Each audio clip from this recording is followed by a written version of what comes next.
የተወዳችሁ ቤተሰቦቻችን እንዴት አላችሁ? እንዴት ቆያችሁ? እንዴት ሰነበታችሁ? ያሮስ 2 ተጀምሯል። በዛሬ በያሮስ 2ም ሌላ ትኩስ ሰበር አስቸኳይ የሆነ መረጃ ይዤ መጥቻለሁ። መረጃው ደግሞ ለመላው ዓለም እንዲዳረስ ሁላችሁም ላይክ ሼር ማድረጋችሁ እንዳይዘነጋ። ውድ ቤተሰቦቻችን ትብብራችሁን አጋርነታችሁን አሳዩ በማለት ወደ መረጃችን በቀጥታ አምራለሁ። ዛሬ እንግዲህ አንድ ቪዲዮ ነው የማጋራላችሁ። ይሄም ቪዲዮ የማህበራዊ ሚዲያ ጉዳይ ሆኗል። ካህን ሆኖ በቤተ መቅደሱ ሲቀልድ የነበረ ሲሳለቅ የነበረ ዲያቆንም ጨምሮ ማለት ነው። በጣም በርካታ ኦርቶዶክሳውያን ያዘኑበት እኛም በጣም የተከፋንበት እንደዚህ በዚህ ደረጃ ድፍረት የተሞላበትን ድርጊት የተመለከትንበት ነው። እሱን አጋራላችኋለሁ። ምን ተሰማችሁ የሚለውንም የእናንተን ሐሳብ በኮሜንት አባለሁኝ። በመሆኑም በቤተ ክርስቲያናችን ላይ እንግዲህ የካህናትን ድርሻ እናውቃለን። እጅግ የከበሩ እጅግ የተመሰገኑ ናቸው። ምክንያቱም ሰው እና እግዚአብሔር እንዲገናኝ በመካከል በመቅደሱ ቆመው መስዋዕቱን እየሰዉ ንሳችን እየተቀበሉ ወደ እግዚአብሔር የሚያቀርቡ ናቸው ካህናት። ምክንያቱም የሰጣቸው ስልጣን በሰማይ ያሰሩት በምድር የሚታሰር በምድር የፈቱት በሰማይ የሚፈታ በምድር ያሰሩት በሰማይ የሚታሰር እንደሆነ እናውቃለን። ያሰሩት ይታሰራል፣ የፈቱት ይፈታል። ካህናት እንዲሁም ዲያቆናት ወንድሞቻችንም እንዲሁ በክህነት ያሉ አጠቃላይ በስልጣነ ክህነት ያሉ እጅግ በቤተ ክርስቲያን ደረጃ በጣም ፍጹም ተቀባይነት እንዳላችሁ እናምናለን። ታዲያ አሁን የዚህ የቲክቶክ ተጽዕኖ ወይም የማህበራዊ ሚዲያ ተጽዕኖ ካህናቱ የሚከበርበት ስርዓተ ቅዳሴ ላይ እንግዲህ በምን ያህል ደረጃ ቅዳሴ እንደምናከብር ኦርቶዶክሳውያን ለእናንተ የሚነገር አይደለም። እዛ ላይ ሆነው ለዛውም እግዚኦታ ላይ ቪዲዮ እየቀረጹ መመልከት ጀምረናል። እዩኝ ቪዲዮ እየቀረጽኩ ነው የሚሉ ማለት ነው። እና አሁን የሰሞኑ መነጋገሪያ የሆነ ቪዲዮ ይሄ ነው። ዲያቆኑ ከኋላ እየቀለደ ካህኑ ለቀረጻ እንዳይመቸው ማይክሮን ይዞ እግዚኦ እያለ ማለት። ከዚህ ጋር ያለውን ቪዲዮ አጋራችሁና የተያያዙ ትምህርቶችን ደግሞ ክህነት ራሱ ምንድነው ሐዋርያዊ ቅብብሎሽ ያላት ቤተክርስቲያን ናት እሱስ ምንድነው የሚለውን የእንታ ገብረመድህን እንደ ይሆን ማካተቻ አስደምጣችኋለሁ። ታዲያ ላይክ በማድረግ ሼር በማድረግ መረጃ በማዳረስ ትብብራችሁን አሳዩ ያልኩኝ በቀጥታ ወደ ቪዲዮቹ እናመራለን። ግን ላይክ አድርጉ፣ ደግሞ ሐሳብ አስተያየቶቻችሁም አስቀምጡልኝ። ሀሺን ድረስ ወደ መረጃችን ነው።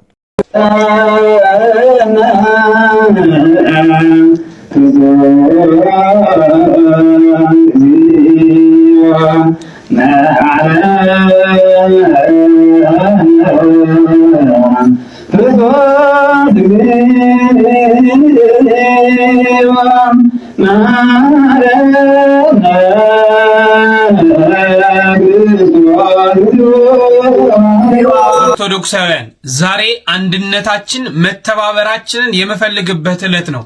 ምክንያቱም አንድ ከሆነና ከተባበረን እነዚህ ሰዎች የት እንዳሉ መገኘት ይቻላል። ሁላችሁም ይህንን ቪዲዮ ለብዙዎች ደርሶ አድራሻቸውን እንድናውቅ በደንብ ኮፒ ሊንክና ሸር አድርጉት። የት ቤተክርስቲያን በየት ሀገረ ስብከት እንደዚህ ሲደረግ እንደነበረ ከታወቀ በቀላሉ እርምጃ መውሰድ ይቻላል ማለት ነው። ቤተክርስቲያኒቷ እርምጃ ትወስዳለች። የዛ ቤተክርስቲያን ሰበካ ጉባኤ አለ፣ ካልሆነ ሀገረ ስብከቱ እርምጃ ይወስዳል። በተለይ አዲስ አበባ ሀገረ ስብከት ውስጥ ከሆነ ስልክ ይዞ ቤተክርስቲያን ውስጥ መግባት እንደማይቻል ስብከቱ ሊቀጳጳስ ያንን መመሪያ ማውጣታቸውን እናውቃለን። እስከ መጨረሻው ድረስ መጓዝ ይቻላል። ከናንተ የሚጠበቀው ኮፒ ሊንክ አድርጉት። ምን አይነት ስርዓት ነው ግን? ከየት ያመጣችሁት ነው? የትስ መጽሐፍ ላይ ያነበባችሁት ነው? አንተስ ከኋላ ያለው ዲያቆኑ የምታሸፎ፣ አንተስ ቄሱስ በመንበሩ ላይ ሆነ ማይኩን እያየ እግዚኦታ ባይዘዌ እግዚኦታ ሲባል እኮ እየተለቀሰ በእንባ ነው የሚሆነው። የዚህ እግዚኦታ ምሳሌው እኮ እናታችን ቅድስት ድንግል ማርያምና ቅዱስ ዮሐንስ በመስቀሉ ስር ሆኖ ክርስቶስ ሲሰቀል እያዩ ያለቀሱት ያነቡት እንባ ምሳሌ ነው። ይህን ነገር ሳታውቁ ነው እንዴ ቅዳሴስ የምትገቡት? ምን አይነት መዓት! እንዲህ አይነቶች ናቸው የቤተ ክርስቲያኒቷን ካህናትና ዲያቆናን አገልጋዮችን እያሰደቡ የሚገኙት። እባካችሁ ስልጣኔ አይደለም ይሄ፣ ዘመኑን መዋጀት አይደለም ይሄ። ዘመን በዚህ አይነት አይደለም የሚዋጀው። መሰልጠን በእንደዚህ አይነት ሁኔታ አይደለም። ስርዓት ሊኖራችሁ ይገባል። ሁላችሁም በየቦታው የምታገለግሉ ካህናት እንዲህ አይነት ድርጊት የምታደርጉ ይህ በጣም ጸያፍ ከስርዓተ ቤተክርስቲያን የወጣ ነውር የሆነ ተግባር ነው። እባካችሁ ኦርቶዶክሳውያን ኮፒ ሊንክ አድርጉና እርምጃ ሲወሰድባቸው ማየት እንፈልጋለን። ስርዓትን፣ ክህነትን፣ ሃይማኖትን፣ አረዳድን፣ ባህልን፣ ወግን፣ ሁለንተናዊ አምልኮን በመቀባበል ላይ ያለ ነው። የራሱ የሆነ የሚያስቀምጠው ነገር የለም።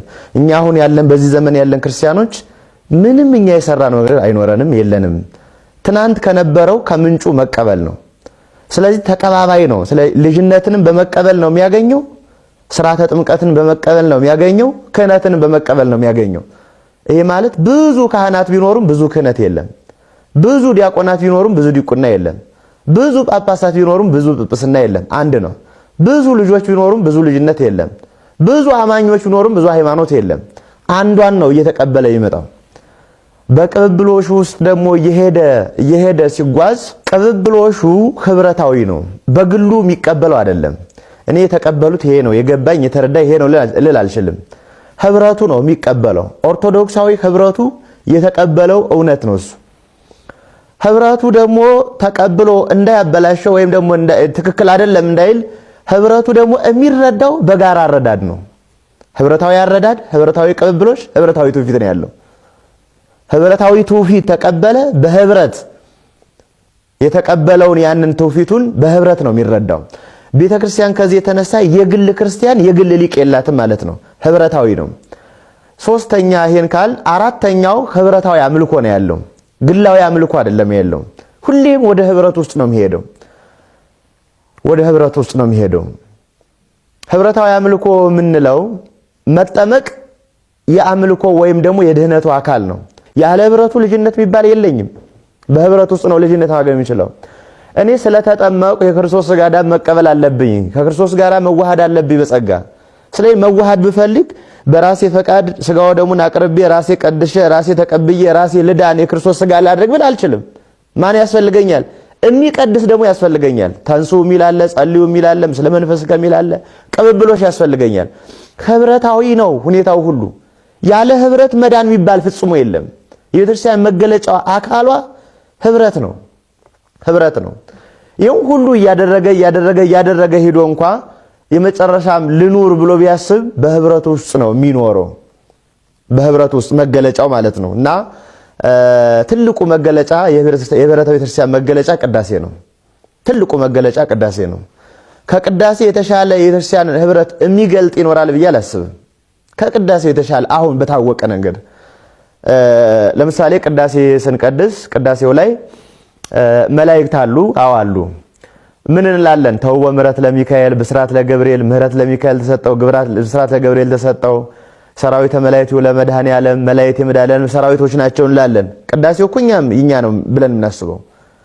ይቀጥልና ነቢያትም አሉ። እስመ ብዙኃን ነቢያት ፈተው ይራዩ አንትሙ ዘትሬዩ ወይሬዩ፣ ብዙ ነቢያት እናንተ ልታዩ የምትወዱትን ሊያዩ ወደዱ አላዩም፣ ያዩ የእናንተ ግን አይኖቻችሁ ብፁዓን ናቸው ይላል። ነቢያትን ለምን ያነሳል? አሉ አካለ ነፍስ። ሐዋርያትንም ያነሳል። ሐዋርያትም ተወ ምዕራቱ ለአቡነ ጴጥሮስ ወድንግልና ለዮሐንስ፣ የመንግስተ ሰማያት ቁልፍ ለጴጥሮስ ድንግልና ለዮሐንስ፣ መልእክት ለጳውሎስ ተሰጠው ይላል።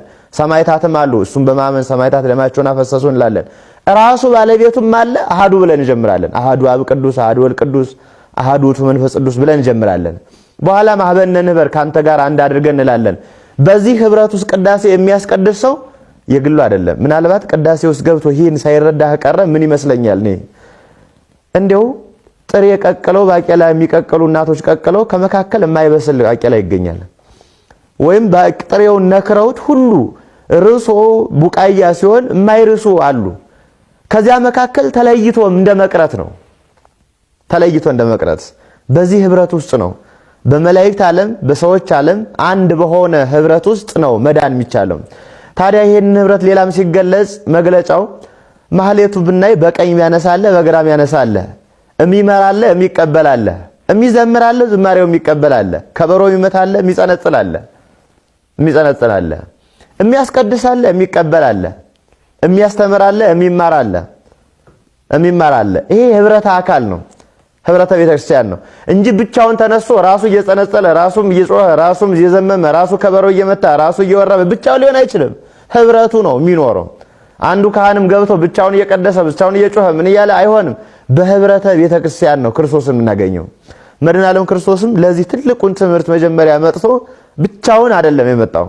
30 ዓመት ቆየ። ከ30 እጅግ ደስ የሚያሰኝ መልእክት ነው ከይንታ ገብረ ምድርን የሰማነው። የዚህ የካህኑ ጉዳይ ግን እጅግ አስቸኳይ ነው። በነገራችን ላይ ሀገረ ስብከቱ አዲስ አበባ ከሆነ በሁለት ነገር ይጠይቃል። የመጀመሪያው መቅደስ በመዳፈር ምእመናን በመናቅ እግዚአብሔርን ባለማክበር በቤተ መቅደሱ ተገኝቶ መስዋዕቱን የሚሰዋው ካህን እግዚአብሔርን በመዳፈር ይጠይቃል። ሁለተኛው ሕግ የቤተ ክርስቲያን ተላልፏል። በአዲስ አበባ ሀገረ ስብከት እንደምናውቀው ስልክ ወደ ቤተ መቅደስ እንዳይገባ ታግዷል። በቅዳሴ ጊዜ ተከልክሏል በብፁዕ አቡነ ሄኖክ አማካኝነት። አዲስ አበባ ላይ ከሆነ ነው። ግን ደግሞ አዲስ አበባም ባይሆን ግን ይሄ ተቀባይነት የለውም። ይሄ ሰውዬ ወይም ይሄ ካህን የት እንዳለ ዲያቆኑንም ጨምሮ ቤት እንደሚያገለግሉ የምታውቁ አካላት ጻፉ። ማታውቁ አካላት ላይክ አድርጉ። ዩቲዩብ ራሱ መረጃውን ሲያዳርስ ከዛ በኋላ የሚያውቁ አካላት ሼር ስለሚያደርጉ ማለት ነው። ሁላችሁም ላይክ አድርጉ። እንዲህ አይነት መረጃዎችን እናጋልጥ የሚል መልእክቴን ለማስተላለፍ ወዳለሁ። ወንድማችሁ ልዑል መብራቱ ነኝ። በምሽት 1 ሰዓት ደግሞ ሌላ አንድ አማላጅ የተባለውን ፓስተር እናጋልጣለን። ታዲያ ላይክ አድርጉ፣ ሼር አድርጉ። ያሮስ የእናንተም የእኛም ነው። ወንድማችሁ ልዑል መብራቱ ነኝ።